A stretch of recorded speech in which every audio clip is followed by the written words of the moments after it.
Thank you, Mr. Speaker. From the 14th of December 2025, for all Australians, there is now a line, and that line is before Bondi, which means more than any of us can adequately define in words, but it means quite simply the same thing to all of us: never again. I rise today as both the member for Maitland and as a minister in the Men's Labor government, following a week where people across New South Wales have been shaken to their core. Bondi has changed us forever as a nation. Where once Bondi's famous lifesavers protected us against rips and sharks and blue bottles, we saw them step up on the 14th of December and display, as the Governor-General said so eloquently last night, the spirit of the Anzacs.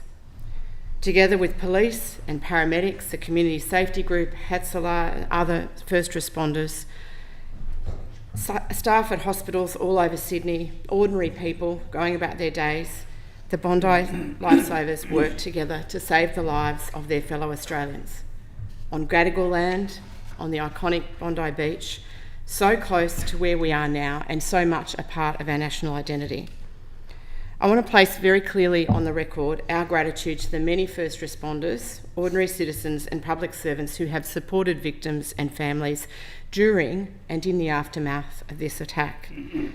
People right across this world have been impacted by these events. Last week when I was in Maitland, I heard directly from locals who were connected with Boris and Sophia Gurman.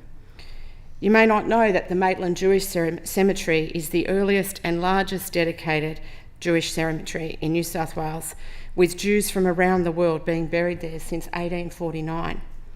And many families still live in the area.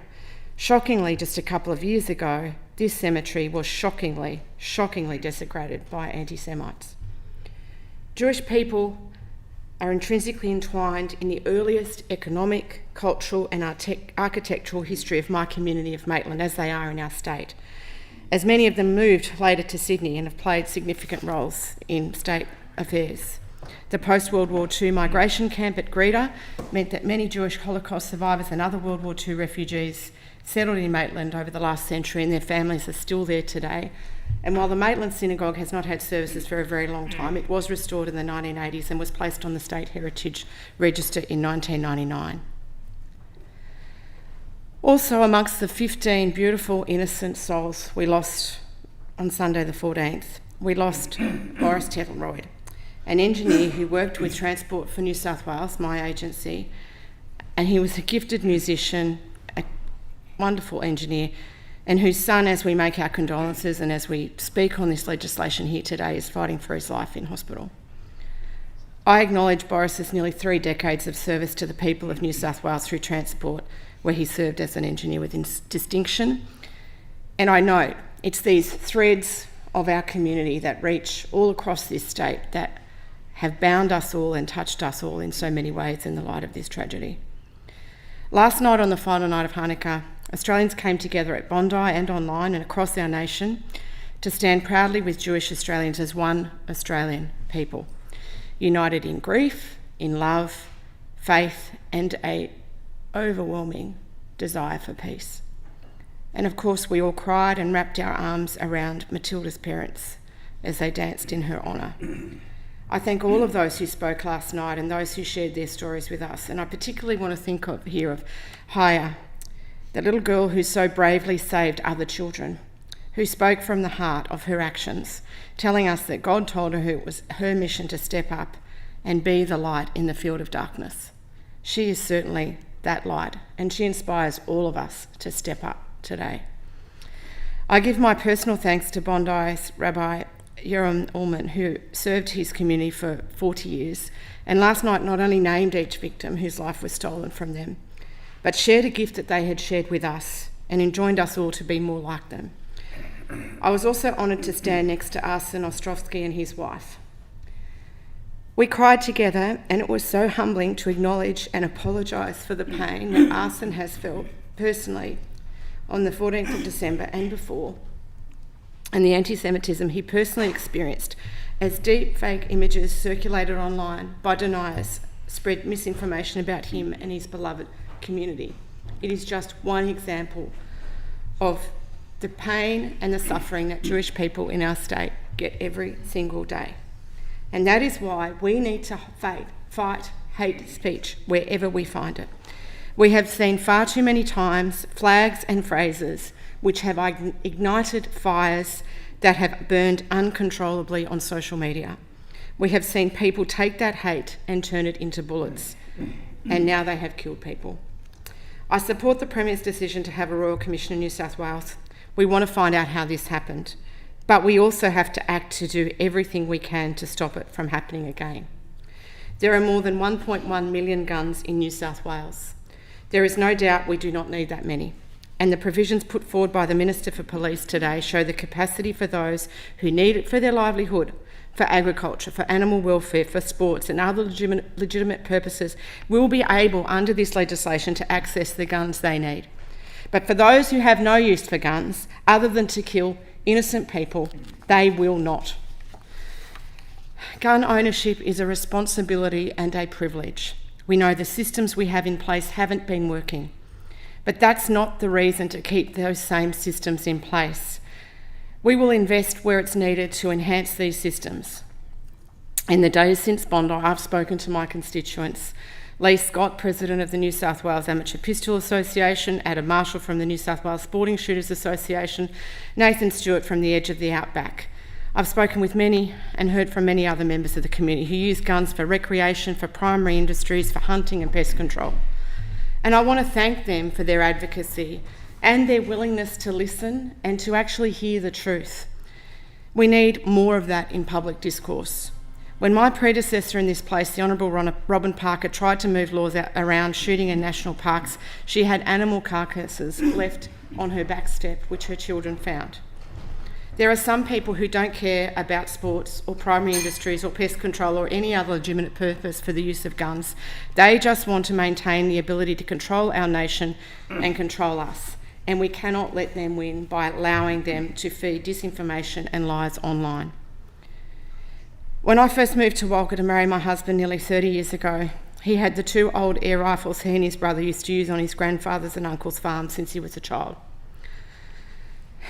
In the wake of Port Arthur, he made a sacrifice, and in compliance with the law changes brought about by John Howard, he did his duty and he gave them back. They were air rifles, slug guns, but he gave them back because his nation asked him to do that, and he did it. He put public duty and safety ahead of his nostalgia, his connection to his grandfathers and his fond memories of hunting on the farm. He stood up for safety when it was a difficult and personal decision, and I'm so proud of him for that. And I acknowledge him in the chamber today.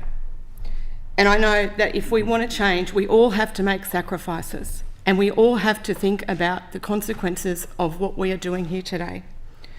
Over the weekend, I spoke to Councillor Rick Firm in OAM, Mayor of Temora, President of the Country Mayors Association, the New South Wales Premier's Rural, Regional and Remote Advisory Council.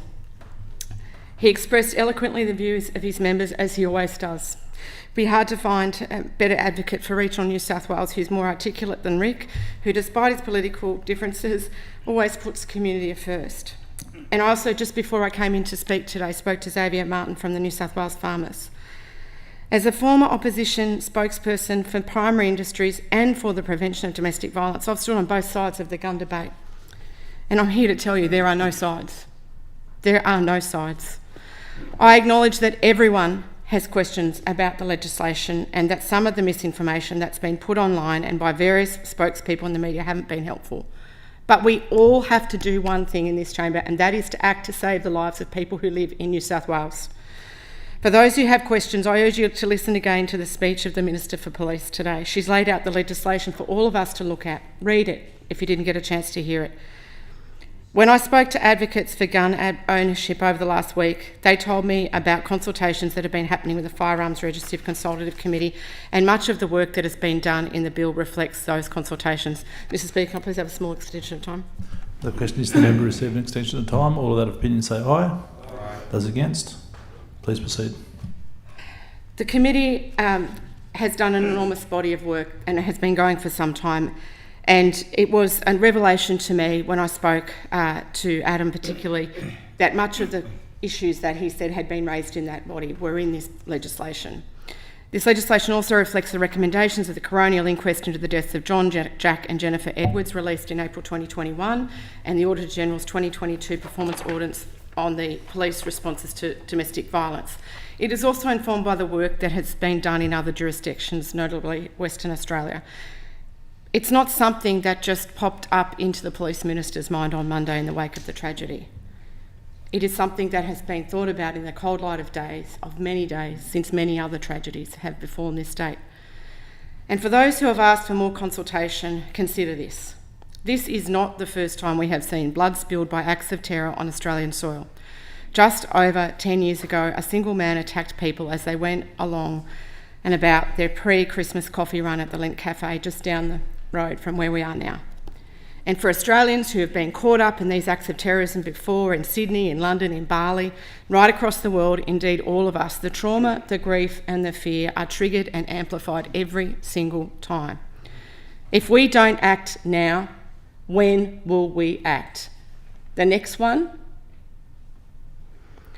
It's past time to reach out to our Jewish brothers and sisters and make them feel safe. And it's past time to tell anti-Semites and racists that their behaviour is not acceptable. It's past time to reach out to all vulnerable people living in our community, victim survivors of domestic and family violence, ordinary Australians taking a walk on a beach, first responders who don't know what arsenal of guns they will face every single day on the front line of duty in the aim of public safety. I stood with thousands of Australians on Bondi Beach last night, where we all committed to do all and any actions to stop it happening again. If those words are to mean anything at all, I urge all members to pass the bill. Do not let the perfect be the enemy of the good. Act without fear to protect your communities. Act for your communities to keep everyone safe. I commend the bill to the House.